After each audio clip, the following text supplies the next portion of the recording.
Welcome to you all. We're going to get started in just a moment as the Zoom here is populating.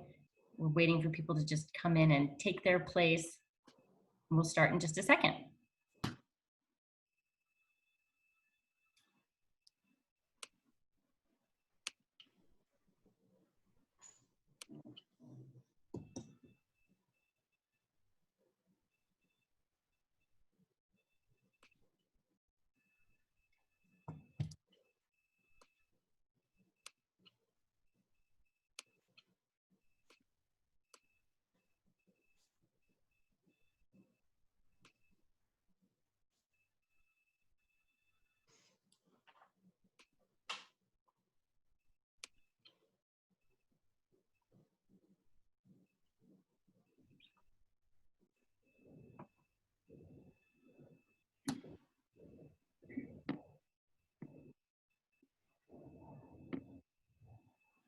Okay, well, I'm going to get started as people are sort of filing in here so that we can stay on time. My name is Lindsay Craig, and I'm president of National Review Institute, and we're so happy to be holding this call here today. It's really such an extraordinary time, as you all are well aware, and if you're tuning into this call, you're people who are interested in all matters of life. And there's a lot of discussion of the value of life right now. And I think that this is an issue, obviously, at National Review and therefore at the Institute, and certainly our good friends at March for Life have been working on for a very long time. And it's really important that we take this opportunity when the whole nation is actually, again, saying that life is valuable. And we can take that to heart and use this as an opportunity to further that discussion and expand it into other areas where it's just as needed. So I'm really grateful for all the people who are here today. I mean, we have our NRI fellows, Kathryn Lopez, John McCormack, and then our former fellow, Alexandra DeSanctis, who now is at National Review, and then our good friend, Jeanne, who is at March for Life. So thank you so much for joining this call today. I just want to make a quick plea because it's that time of year. National Review Institute's mid-year fundraising newsletter is out. Many of you would have gotten that, and if you haven't gotten it, I encourage you to look at it online, because the entire newsletter is about taking former in-person events, which is sort of central to what National Review Institute does, and making them like this into a Zoom call. And what's been absolutely fascinating, and I'm incredibly grateful for the technology that we have during this amazing time, so we've actually reached far more people than we would have during this period. Our calls for our 1955 Society members, and we did expand the group of people who were invited to that, has risen 500%. And it's really extraordinary. And I'm so grateful that we're able to reach so many people at this really important time when people are looking for good ideas and looking to really great writers that we support on really important issues of the day. So we're in the middle of our, what's for us the end of our fiscal year push. It's certainly a really trying economic time for a lot of people around the country. And we do have some donors that need to put off their support for us right now, mostly people who are in the oil and gas industry or the restaurant sector.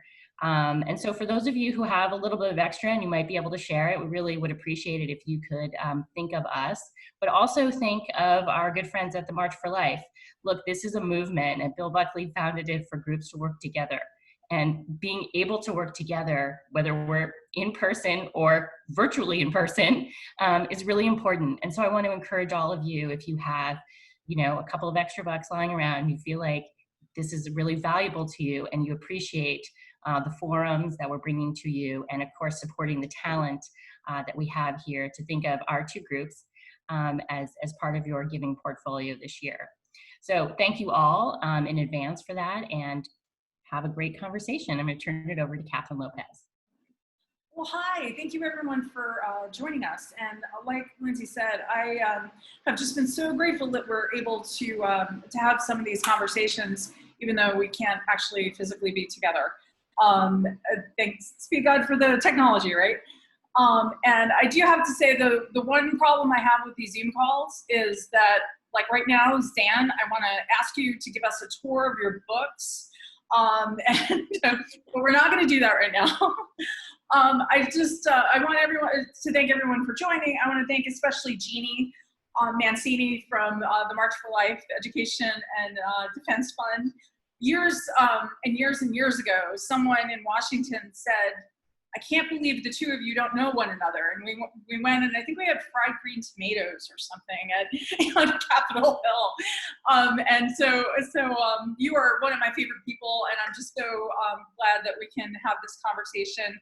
And John McCormack, I've known you for a very long time too, since your weekly standard days, and I'm just so glad you're part of the NRI team, and such a good reporter and good man.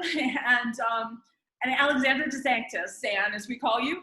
I had been hearing about you when you were but a student at Notre Dame, and so you were just such not only just such an invaluable part of the National Review team, but you really provide such a beautiful service. As I often say, I never, ever, ever have to read a Planned Parenthood report again, because you will read them and you will tell me what I don't want to know anyway, but we need to know. So thanks everybody. And I just wanted to start out, obviously, as Lindsay alluded to, this has been a remarkable, perplexing, frustrating, every emotion under the sun period of time, obviously. And it started with people like Andrew Cuomo, who of course expanded abortion in a state that was already known as the abortion capital of the world, giving these press conferences talking about how every life has value. If we save only one life, it'll be worth it. And I'm thinking, do you hear yourself?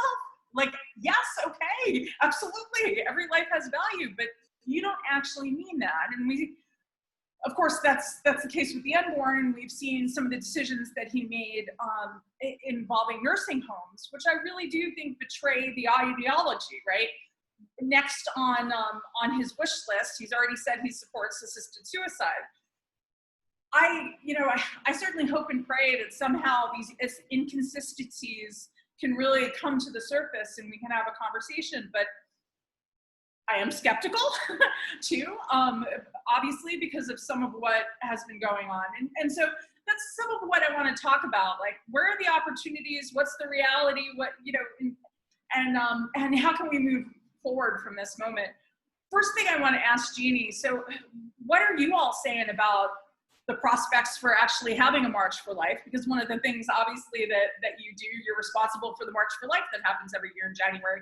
Can we gather without being socially distanced to both, it's always a protest, obviously, of the Roe versus Wade decision, but it's also the celebration of the gift of life.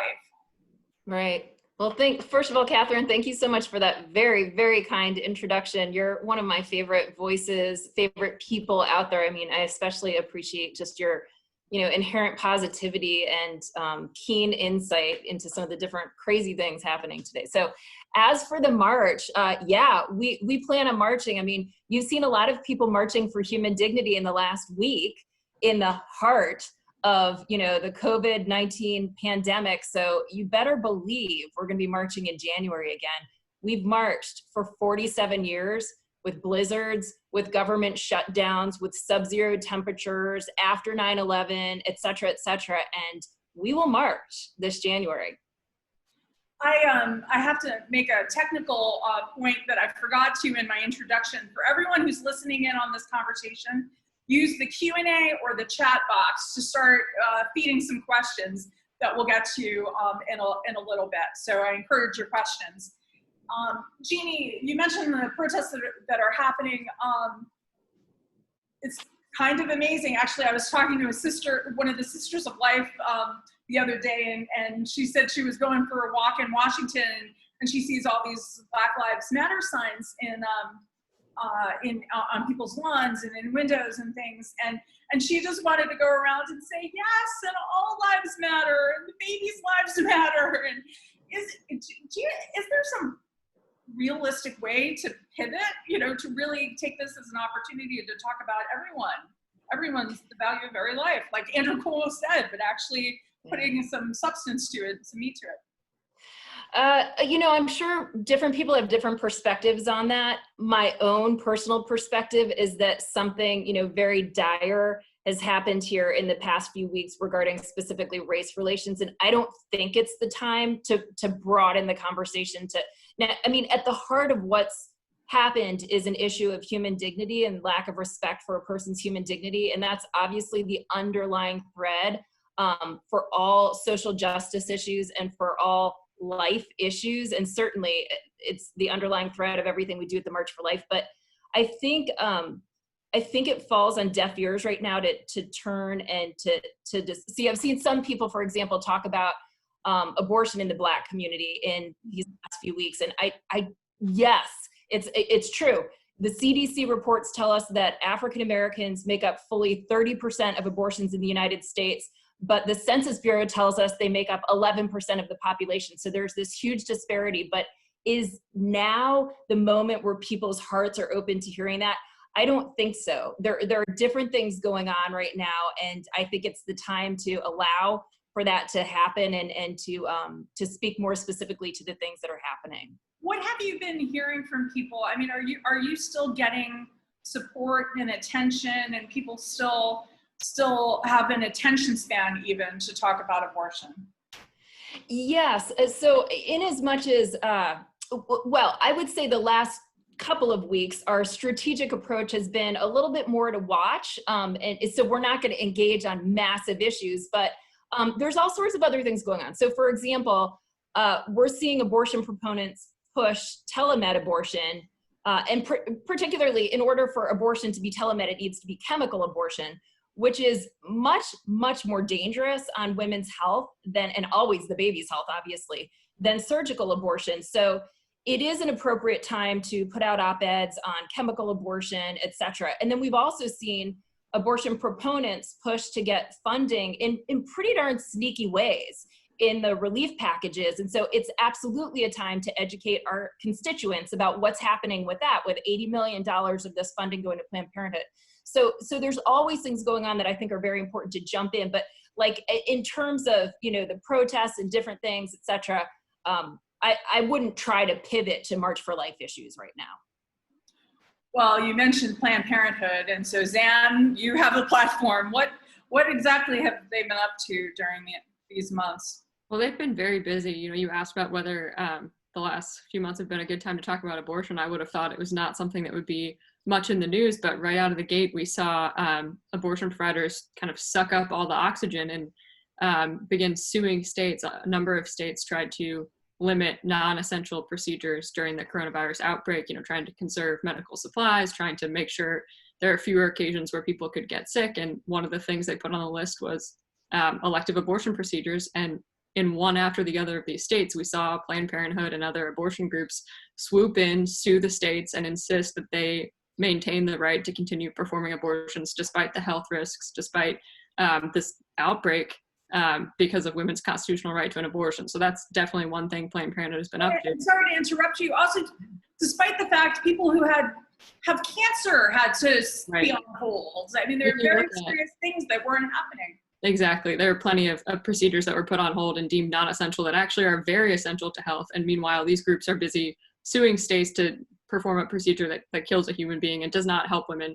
And one of my favorite examples, if you look at in Pennsylvania, Planned Parenthood shut down any clinic or any center in the state that performed other types of healthcare, so STD tests, those sorts of things, but kept open every clinic that performed abortion. So this was not about trying to make sure that people were getting important healthcare during an outbreak. This was to make sure that they could continue performing abortions, regardless of the harms that might cause. But secondarily, Planned Parenthood, 37 of its affiliates managed to get $80 million in small business loans. So as part of the CARES Act, Congress set up this fund for forgivable small business loans, the idea being any small business that's had to shut down or operate in a smaller capacity could keep its payroll going, keep its employees paid, and hopefully open up again when things loosen up. And Planned Parenthood, which is very much not a small business, and is explicitly disallowed from being part of this program by the fact that it's a large nonprofit with affiliates. Almost, I guess, over 3 dozen of its affiliates managed to get a total of 80 million in those loans, which I think, there's an investigation hopefully ongoing, and the Small Business Administration is looking into this, but by all accounts, this was loan fraud. So that's what they've been up to. So are there any consequences for that? I think, so several Republican senators have written to Bill Barr asking for the Justice Department to investigate this and figure out, did they put fraudulent information knowingly on these applications? And then at the same time, they're asking the Small Business Administration to track down what happened, what was written on these forms, and try to get the money back. I don't actually know whether that's going to happen, how they would go about pulling that off, but I think the gears are turning on that at least. Yeah. And sorry, Jeannie, did you want to? Yeah, and I'm so sorry to interrupt. The March for Life has done a FOIA request on this to see like what kind of erroneous information possibly could have been included in the application process. So hopefully, but I agree with Zan, it's unlikely that we'll get, well, let's hope that we get some money, that the government gets money back from this. John, something that you've written a lot about over the years and recently is the Democratic Party. And my question to you is, like, how far gone are they? I mean, one of my biggest frustrations in life is like, there should be competition for the pro-life vote. And then of course, Dan Lipinski, our like only hope in the Democratic Party, it felt like sometimes, lost his primary battle. John, when you hear some of these Democratic governors, who are using language that speaks to truths that they really don't believe in, and considering the fact that we're looking at Joe Biden, what are your thoughts on all of that? Well, I think Lipinski's defeat in the primary is something that really bears thinking about. I mean, he was the, I would say, last principled liberal pro-life Democrat in Congress. Lipinski himself says, well, there's Colin Peterson, but Colin Peterson, he generally votes more conservative on things. He voted against Obamacare, regardless of whether or not it prohibited taxpayer funding of abortion. But you have to recall, Lipinski, I mean, he was the one willing to take fire, way back in 2010, where he would vote for Obamacare when it actually had genuine Hyde Amendment-like protections in there, and he voted against it, even though he comes from a fairly liberal district. Lipinski survived his 2018 Democratic primary by about, I forget, 2 or 3 points, and he lost this one by 2 or 3 points. And you can actually say that the pandemic itself may have been the reason why he lost this time. The election was on March 17th. This was the same time that Ohio, the governors unilaterally canceled Ohio's primary, and the fact that Lipinski's voters tend to be, older Catholic, Hispanic working class voters who may have been more reluctant to go to the polls. Again, that was that first week where, March 17th, everyone was very concerned. So it really, it's a huge blow for the pro-life movement. You want someone who's willing to speak out and who can't be portrayed as, well, you're just doing this for partisan reasons. Someone who speaks up, as a matter of conscience always. So it's a real loss, and I think that pro-lifers are going to feel that.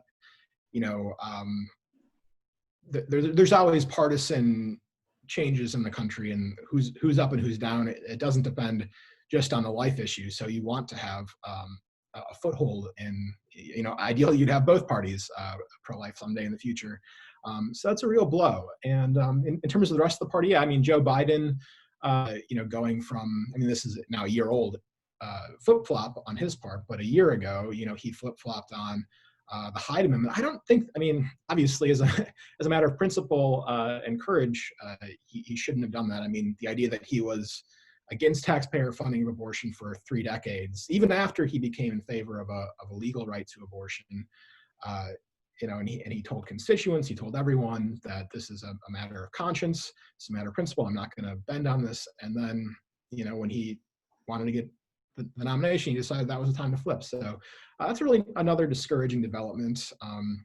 In terms of the prospects for losing the Hyde Amendment in the next election, I think it's unclear. The 2 big threats there would be, could there be a shift in the Supreme Court in such a way that provided taxpayer funding of abortion? I don't know that there would be that dramatic of a shift. There are some cases going back to the 80s and early 90s saying that the government doesn't have an obligation to fund abortion. And the bigger question is, would there be a way for Democrats to fund abortion if they grab complete control of Congress and the White House? It's uncertain to me. You'd need to either abolish the filibuster or find some way around the filibuster rules. And so this is all very complicated, but those are that's one thing to look forward, or one thing to be aware of in the future. That's really the biggest issue in terms of lives saved, I think, from a pro-life perspective. There's been tons of studies out there that cutting off taxpayer funding of abortion reduces the number of abortions. So that's the biggest threat, I would say, to the pro-life cause as a matter of policy in the years to come. And it would be stupid politically for the Democrats to go all in on abortion, wouldn't it? I think so. I think that they're going to try and mute this issue. I don't think that they want to put it front and center. Biden, despite some of my efforts, I never got a chance to really ask him where he exactly stands on late-term abortion. Biden himself said that he wanted, back when the partial birth abortion ban was passed in the 90s, he said he thought that all abortions after viability should be banned. So I don't think that, despite all these Democratic debates, Xander and I would have noticed, one of us would have noticed if he had been asked on the campaign trail. I couldn't quite get up to him and ask that question on a rope line. I tried once or twice at a couple events. But I think that's a question that he's going to have to answer. That was an issue, as you recall. The president made that an issue in the last debate of 2016 against Hillary Clinton, and I would expect at some point that issue will be raised again. Biden himself I don't know how he's going to answer that question. It'll be interesting to watch. I'm just going to ask you one more question, John, because by mentioning your attempts to try to get Joe Biden, I always have to bring up the Nancy Pelosi story, which is it. So one of my favorite stories about you is how you pressed Nancy Pelosi to actually try to make sense on abortion and tell us what she really thinks. And are you surprised, and feel free to tell that story, but also, are you surprised that more reporters don't ask these questions? Because even if you don't agree with it, for Pete's sake, they make no sense half the time. And Joe Biden's a classic example of how he flipped on that. Whatever you think about it, it's completely inconsistent, right? It should be a story, is my point. Yeah, I guess surprising, no, in the sense that obviously the overwhelming majority of so-called mainstream reporters, think that an unlimited right to abortion is a good thing, or they support it. Alexandra just reported on how CBS's top reporter, she could talk about this a little more, is basically a spokesperson for Planned Parenthood. The question I asked, I don't mean to things about me, but I just asked Nancy Pelosi to explain, the moral difference between what Kermit Gosnell did to infants born alive in legal late-term abortion. And I asked her 3 times, and she couldn't explain the difference. The typical answer is, these are children who suffer from grave disabilities, and so you're saying you're in favor of euthanasia for some, infants and not others. And then, what about infants that don't have any health issues with them, or the mother no physical health issues? So those are the obvious, real issues. You can even say, from any perspective, there are still thousands of late-term abortions that even, many people who would call themselves pro-choice would recognize to be infanticide. I remember back in the, Gosnell debate, around 7 years past that trial, you had many pro-choice, so-called pro-choice commentators saying there's no difference between this and infanticide. And I think that really is, it's important to, to press that issue where it's most difficult for anyone to defend, an abortion when, the baby looks like an infant, and it is developed, and it can feel pain.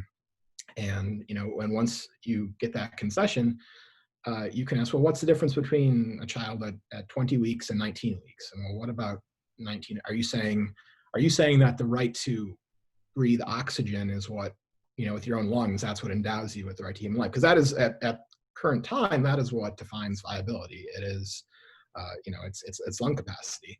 And so it's indefensible. I've never, really heard a good explanation.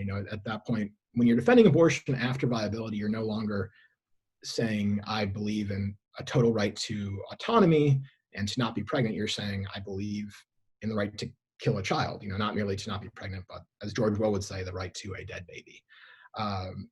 So it's, Alexandra could talk about that, reporter at CBS. But yeah, it's the press score is the press score. I don't mean to justify it or shrug at it, but I've not seen a whole lot of developments to encourage pro-lifers about the state of the mainstream media. Zan, since John alluded to it, tell us about your favorite CBS reporter. Sure. I wrote a piece, I guess last month or a couple months ago now, about a woman by the name of Kate Smith, who is a journalist at CBS News, and she, using her own terminology, she calls herself the abortion access reporter, or she covers the abortion access beat, which is the first red flag, because no one outside the far left, really radical pro-abortion rights camp uses the phrase abortion access. The idea of this is like, if women can't access abortion, they don't have a right to it, so we need abortion access. Like, this is not something that anybody sort of mainstream would ever say. So that kind of worried me. And then I realized that Kate Smith was reporting in a way that read as if she was writing like me, but on the other side of the issue. So all of her pieces are, quotes from everybody on the left on this issue, and hardly any pro-life person is ever quoted. Sometimes she misspells their names if she does include them, like just very shoddy work. Like, she's just copying and pasting from the press releases from NARAL or Planned Parenthood. But unlike me, who I'm paid to write commentary and to give my opinion, she is called a reporter and calls herself a reporter.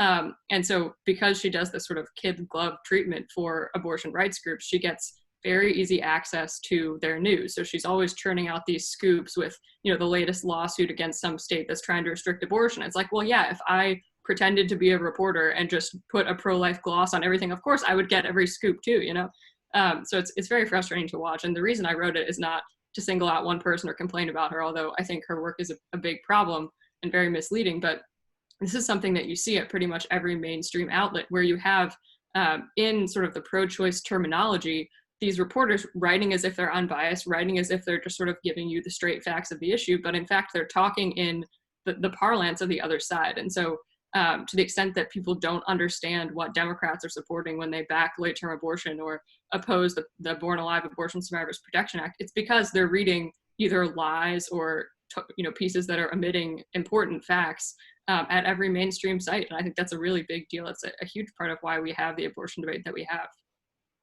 I remember a number of years ago, after Obamacare passed, and a prominent pro-life, serious intellectual did a lot. I'm trying not to give too many details to out who I'm talking about, but wrote a law review article on just sort of how it all went down.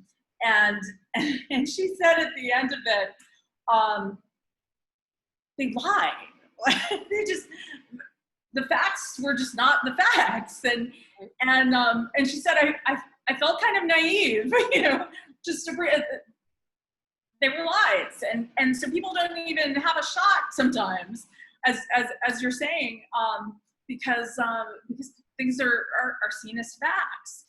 How do you deal with that, Jeannie? And you deal also with the fact that, Donald Trump, love or hate or somewhere in between, right? When he does something good, it drives people crazy and it's all about him. Just how do you deal with being the March for Life in this kind of environment where you can't get a fair shake in the quote news, right? And everyone's just so polarized. And you want to make a very basic point about the dignity of human life here. Yeah. Well, thank you. That's a really great question. And I want to follow up first to Alexandra's, some of her comments, and this is really, I think, what you're asking me, Kathryn, too, we take engaging media very seriously at the March for Life, and we work with a fantastic PR firm and work year round to get as much media as possible at the March for Life. And so part of that involves me sitting down and meeting either with producers or anchors or reporters or what have you. And so anytime we can get in with someone from more quote unquote mainstream media or even lefty, like we always try to do that. And I have been blown away by some of the personal stories that have been shared, because there are a few kind of like secret pro-life anchors on, you know, networks that you would never imagine, or but they keep it so secret because they say more than any other single issue in the news business, this is like so it's so prejudiced against. You absolutely cannot let people know that you're pro-life, and it's, I mean, you basically will get fired. So that's been interesting, just to kind of get that perspective of what it's like on the inside, that more than any other single news topic or issue, this issue is so controversial and we're so slanted against in media. So that said, to your other question as to how to navigate, you know, the rough terrain of is, you know, facts, not facts, good things, bad things, etc. So I don't know if we try to just sort of charter the course by having a steady kind of anchor in sticking to policy as much as possible, and trying never to attack people at the march, even if it's like, you know, House leadership has done XYZ. We try very much not to be too specific about that in, you know, our press release or what have you, and not ever to sort of condone or to you know, bless the person, so to speak, in some of the different, you know, messages that we're putting out. And we do this imperfectly, but more the policy. I mean, I will say it's hard. It's not easy, and I'm so grateful that it doesn't weigh on me alone. We have a phenomenal staff, and we have a very active board, and great advisors for the march, because these, more than ever in these last 3.5 years, these have really gotten to be very tricky issues, and you feel like kind of the floodwaters coming up a lot, and how do you do this, and whatever you decide, you won't please everyone. I mean, so that's something that's very obvious to me. And I mean, really, even though the March for Life is non-sectarian, I'm a person of deep faith, and I feel very called, you know, to this specific role of being at the March for Life. I wouldn't do it if I didn't feel like it's what God is asking me to do. And I am so blown away by how present he is, you know, and I'm not that we always listen perfectly to him, but he opens and closes doors.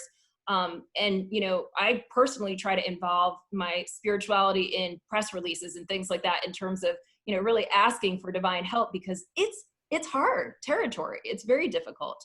But we've seen a lot of progress in terms of, if one measure of that would be pro-life issues covered in the news, and another, for us specifically, the March for Life covered in the news, and even more specifically, pictures of the young people, the positivity, you know, the different kinds of signs, the secular groups that are there, all of that. Jeanne, besides finding like secret pro-lifers in media offices sometimes, what does encourage you the most as you hear from a diverse group of people? Well, what encourages me the most in my job broadly are the young people and the stories of conversion. And there are so many of those at the march and around the march and through social media throughout the year, or in different ways. So, you know, maybe somebody came sort of haphazardly, or they weren't that excited about the life issue. They were encouraged by a school trip or something, and they came away completely inspired and really feeling almost a vocation to work for life. A lot of sisters, religious sisters and priests, have found their vocation at the March for Life, which is just beautiful. I've heard at least 3 or 4 testimonies like that. So those things are very inspiring. And then as to the climate in these last weeks and months, I am very encouraged that what seems to be motivating most people is protecting the dignity of the human person. Now, are people doing that really imperfectly? Yeah, yes, yes. But look, our country shut down to protect the most vulnerable.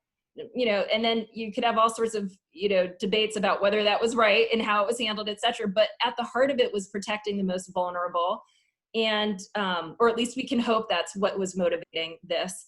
And even in, what we've seen the last few weeks, the underlying desire is, again, respect for the dignity of the human person. Now, how it has been lived out and protested maybe has been really messy in different ways and hasn't always, respected dignity. But that's inspiring to me, because even though we're all looking at this very differently, that is a deep sort of desire in our hearts, and how we're made is to be respectful of that inherent dignity, regardless of race, creed, size, where you are in development in mom's, body. And so, yes, so that very much inspires me.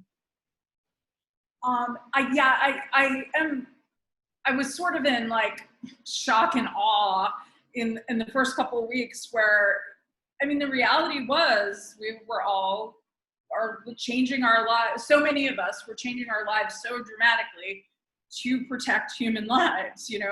I do wonder, how much of that was self-preservation, in some cases, and we are all a mixed bag, right? We have good motivations and fearful, we are motivated by fear sometimes, but that reality is still a reality.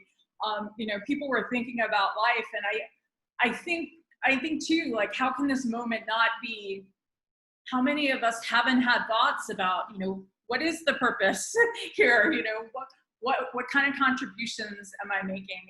And I take your point from earlier, Jeannie, like, you can't take like Black Lives Matter and say, okay, let's make our point now.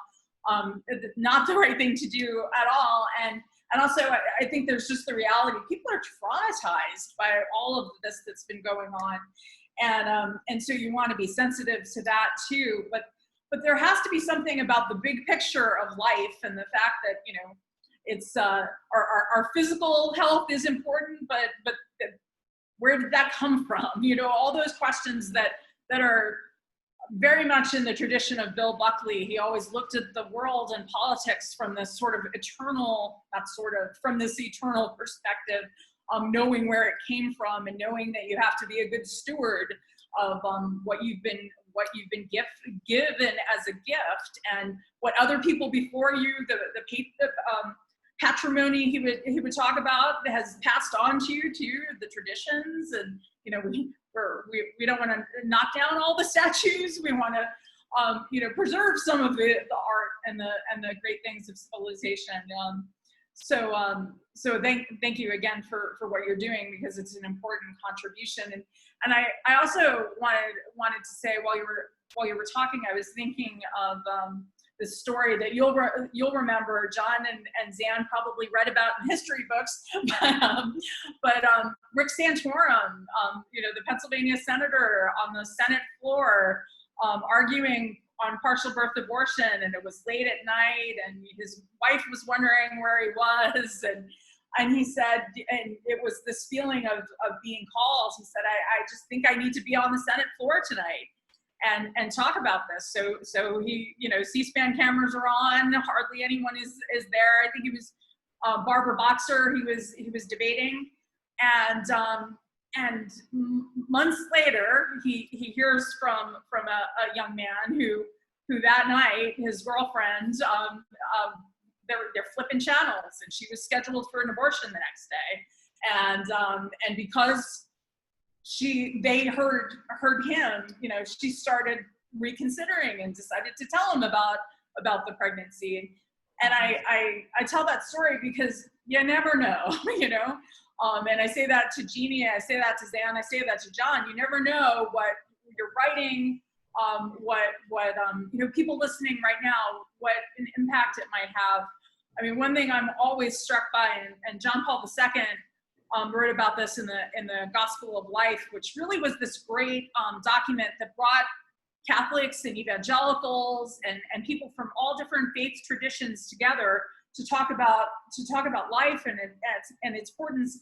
He wrote so sensitively. My favorite part of that document, Evangelium Vitae, was when he talks to women who have had abortions. Because one of the things that people don't appreciate about the pro-life movement, and you see this at the March for Life, all the women who have had abortions, who want people to know what a misery it is, how much it hurt them, and how much they regret their abortions. And people shouldn't have to live with that kind of misery. When we tell the truth, we can free people from that kind of misery. And that's some of the best of the pro-life movement. And you know, the kind of things that people don't hear about, because they only hear about the defunding battles but it's very much a part of the pro-life movement too. Jeanne, what about millennials and abortion worries you and gives you hope? This is sort of a tricky question, because it depends on which polls you look at and what you actually, you know, how much we trust public opinion polling. So it could go a number of ways. I think it's correct to say the trend is that people my age or younger generations are getting successively more pro-life, at least a little bit more so. They don't really call themselves pro-life more often, but they tend to be more supportive of restrictions, for example, on abortion later in pregnancy than sort of older generations would be, especially like Generation X or a couple generations older than me. So I think that that's a positive thing. And I guess it's said pretty commonly, but I don't think you can really talk enough about the power of science and technology and just sort of medical progress. Like, we've all grown up seeing extremely detailed ultrasounds. Like, a couple of my good friends have recently had babies, and I've seen their ultrasounds, and you can see this, you know, 3D face that's very clearly a baby from very early on in pregnancy. And you obviously don't want to stake the pro-life argument on whether or not this human being looks enough like a baby to be considered of moral value. But at the same time, for someone who might not think about the issue much, you can really kind of at a gut level feel the cognitive dissonance of saying congratulations to your coworker for having a baby, and then also saying to your friend, like, oh, go for it and have an abortion. Like, those are the same thing. And I think we kind of know that, or can feel it at in a different way now, because of what technology has made available to our generation. And I think that's really a positive thing and a good sign. And I don't know if I'm terribly hopeful about it, because I think, at least because of what we all do, I think we spend a lot of time looking at things like Kate Smith's writing at CBS, or the types of media coverage that feel like what we're doing is just shouting into the void, or you know, it's being obscured by all the people out there who don't want people to get the truth. But I think it does get through in various ways, even if we don't have necessarily the most powerful cultural voices a lot of the time. I've seen, at least on a personal level, a lot of ways in which my work is bearing fruit, and the types of work we all do really does bear fruit, even with young people who you might think are not that open to the pro-life message. I just have to acknowledge that our dear friend Michael New is in the chat box, and he writes great analyses and keeps an eye on polls. He also, God bless him, even during the pandemic, he was outside. He will be this Saturday outside Planned Parenthood in DC, just offering a word of encouragement to women if they want to have an option. They don't want to go through with a pregnancy. So often, women will say they were just looking for one sign, and sometimes Michael New is that one sign. So God bless you, Michael New. But he points out on the polling, the general social science polls taken every 2 years showed that in the 1970s, young adults 18 to 29 were the age demographic most sympathetic to legal abortion, and starting around 2000, young adults were the age demographic most opposed to abortion. There we go. See, Michael New is always there to correct my my polling. Get it precise. So we're very grateful. He's been writing for National Review Online for over a decade, maybe even more. I can't keep track anymore. How long I've been there, never mind how long other people have. John, so we've got a Supreme Court case this month that we're waiting to hear about on abortion, right? What's going to be significant about that? I mean, the June Medical Services case, in a nutshell, essentially whether abortion clinics can be subject to similar restrictions on other medical clinics and other providers. Sort of the bare minimum thing you would expect from a Supreme Court with a majority who are supposed to believe in the Constitution as it is written, not in inventing the preferred policy preferences. of those who favor an unlimited right to abortion.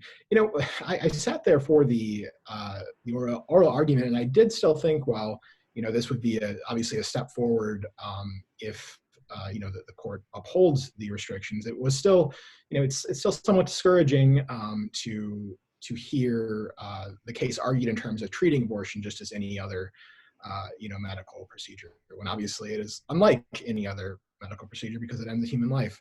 But obviously, change can be slow and people shouldn't get discouraged. But that was just my initial reaction. I don't know if Jeannie had any thoughts on that too, she might want to share. Thank you. I was thinking, my brain is just turning as you're talking. So I totally hear you, and I agree with that. The flip side is that abortion clinics are often given a pass on health restrictions. So I had spoken with family members that were doctors just to make sure that I had my talking points straight on this. And if you are going to get a colonoscopy, your outpatient clinic has more restrictions than abortion clinics do. And essentially, abortion should be held at least to the same standards as some of these other facilities. It shouldn't be given a pass. Now, yes, philosophically, and no, I mean, just the heart of what it's about is what's happening in abortion. Well, one life is destroyed, but often other lives are hurt. And so those other lives at the very least should be protected. And I mean, listen, it just gets so old, frankly, that abortion proponents equate access to abortion with women's health. But I mean, essentially in doing so, they're willing to lower the bar on women's health. I mean, this push again for more chemical abortion right now with less medical oversight is really sad and telling. So that's that was part of the problem with Andrew Cuomo, right? He was lowering standards, making it possible for more people to do abortions. And the fact of the matter is, if you're actually talking about every life having value, okay, you can't see the child in the womb, but what are you saying about this woman? And frankly, I mean, the more, it's like with the ultrasounds, the more we talk about this and what actually is going on, the more it comes to light, and people have to talk about details rather than what abortion supporters rely on, the euphemisms, the choice, the help, let's talk about what's actually happening and how it's affecting people, and whether this is good or not. And one of the things that does give me hope in all of the polling over the years, and the Knights of Columbus have been a great watchdog on this, is when people start actually thinking about it. The bottom line is people want to know that a woman in a difficult situation has options, right? It's not that they wake up in the morning motivated to make sure there's legal abortion.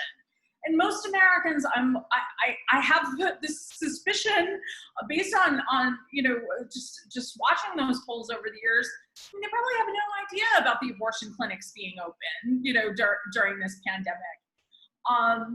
And if they realized, it would be a different story. But the abortion movement really benefits so much by the vague, and so the more there are Supreme Court cases, obviously there are legal implications, right? But just talking about it is helpful too.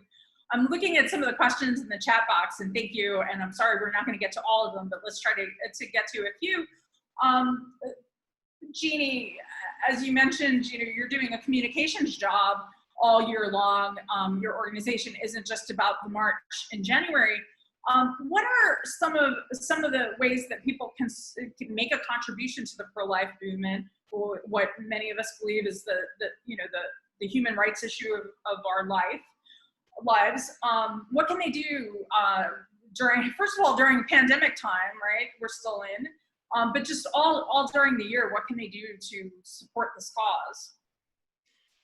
Oh my goodness, there are so many wonderful different things that people can do. And what I would recommend is kind of look deep in your heart and see what you're being called to do, because I feel really certain everybody's being called to do something. It might be as simple as saying a prayer every day for someone who's struggling with making a decision.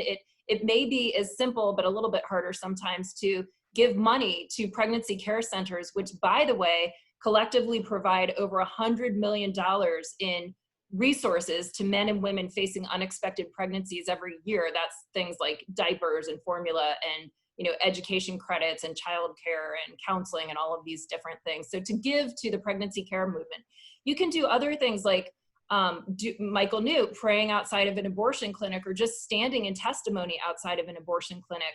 Or you could do things like writing a letter to the editor on a piece that you were really, you know, deeply disturbed because it didn't have the fullness of truth in it.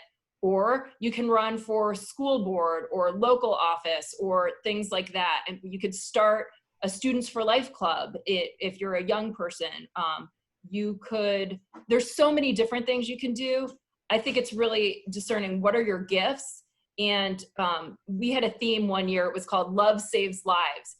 Being willing to make a sacrifice, because sacrifice begets fruit in this. And so be willing to make an act of love to save lives. Because as you said, Kathryn, earlier, they will save lives, like that beautiful Senator Santorum story. And you never know too, I was talking to one of the Little Sisters of the Poor early on in this pandemic time. And of course they run homes for the elderly poor, and their Newark, Delaware house got really hard hit by COVID. One of the staff members got it, brought it in, and they had about 11 people die from it, unfortunately. But one of the things that I was asking Sister Constance was, you know, how can people help you during this time? And there were some really super basic things they needed.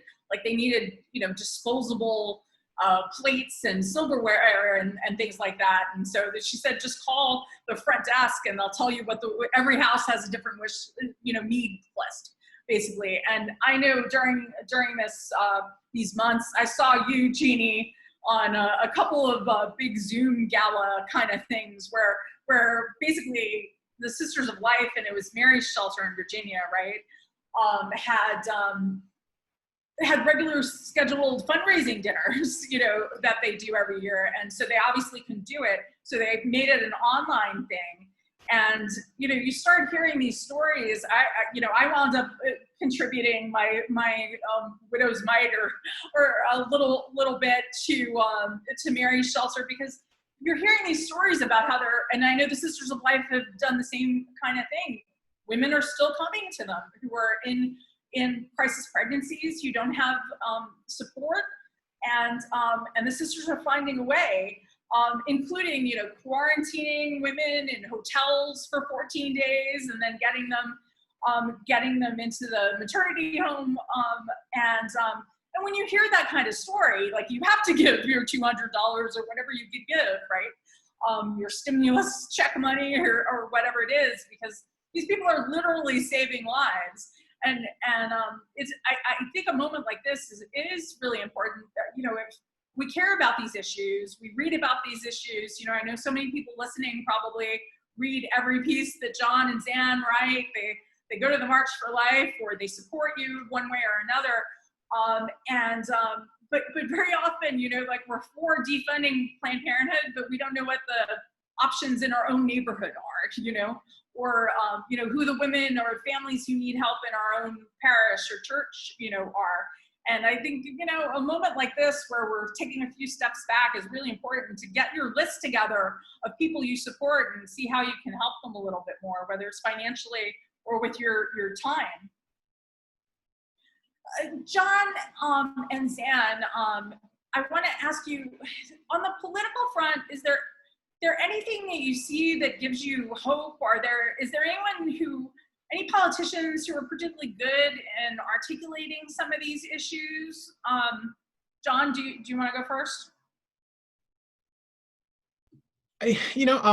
People I've written about, I'm just trying to rack my brain. You know, Ben Sass recently did a good job of making sure that the Born Alive Infants Protection Act got a vote.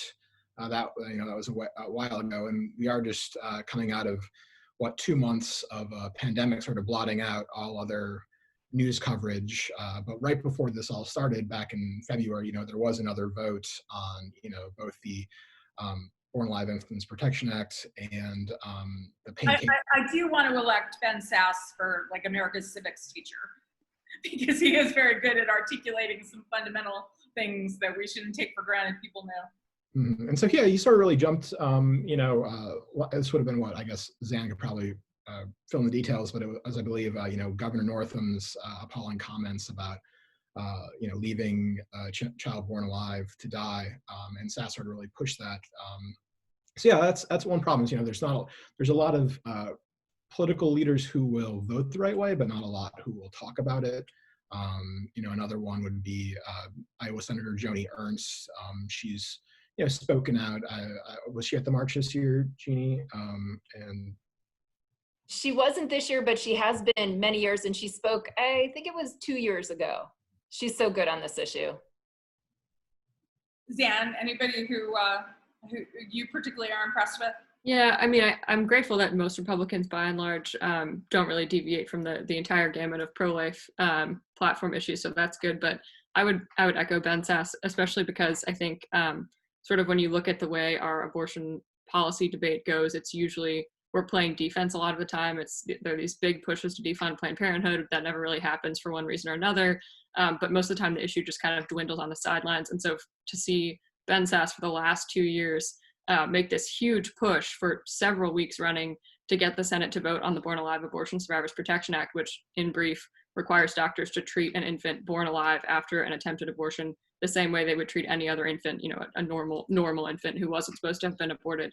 To turn that into a news issue, I think, is a huge win for the pro-life movement because, the bill didn't pass, but every Democrat had to go on record voting whether or not they think essentially an infant who is supposed to have been aborted but is now alive outside the mother is the same human being, has the same rights as another infant who's just born in normal circumstances. And by and large, they said, no, they don't. And I think that exposes the logic of abortion in a way that is, first of all, really courageous for Ben Sass to come in and make that a huge issue like that, but also in a way that's really beneficial to the pro-life movement and to sort of making our case and trying to force the other side to draw lines. And they can't draw lines. And if they're coherent, it's a really kind of frightening kind of coherence to their argument. I think it's really, really good to expose that. I have to call out one person in the chat box asked, how can your work respect the breadth of life issues and incorporate many voices, like in the message of Laudato Si's in integral ecology, referencing Pope Francis's encyclical from a few years ago. And I just had to say that we have about a minute left. But one thing that does give me hope, again, underscoring the point about the pandemic and people sort of saying the right things, but doing the opposite things. I mean, there is a bigger picture here. And I think the inconsistencies are getting exposed. And as we've been talking about, and, somebody who's a favorite of mine, and I think Zan blurbs his book too, and I know Jeannie knows him, Charlie Camosi at Fordham, just does this beautiful job of consistently talking about what Pope Francis says is our throwaway society, where we just, we sort of look at people as convenient and kind of ignore them or worse when they're not all that convenient to us. And I think we're seeing that with COVID and the nursing homes and some of the decisions that are being made. And yeah, so I think there's a lot of opportunity for people to start making sense again. I mean, that's the thing about abortion.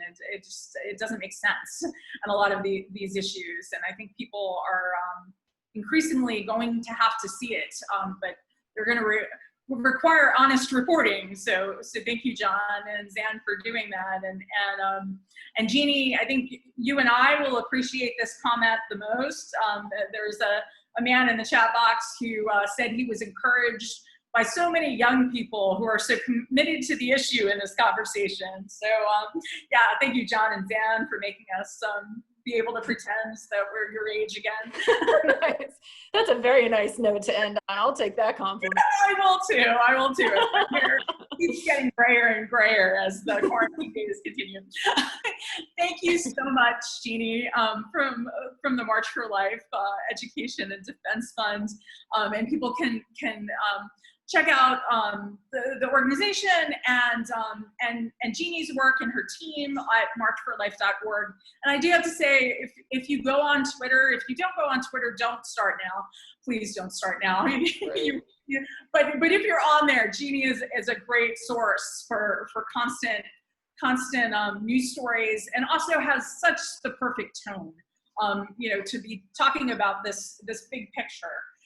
And so I always, we are sisters in that, wanting to I get very encouraged by your tweet. Be more sane and civil, and especially on this crucial issue. And thank you, Jeanne and John, for the work that you do. And anyone who doesn't read their work, nationalreview.com. And yeah, again, if you're on Twitter, follow them, because you'll get some good insights, and you'll learn everything you'll ever want to know and more about a certain CBS reporter, among other things.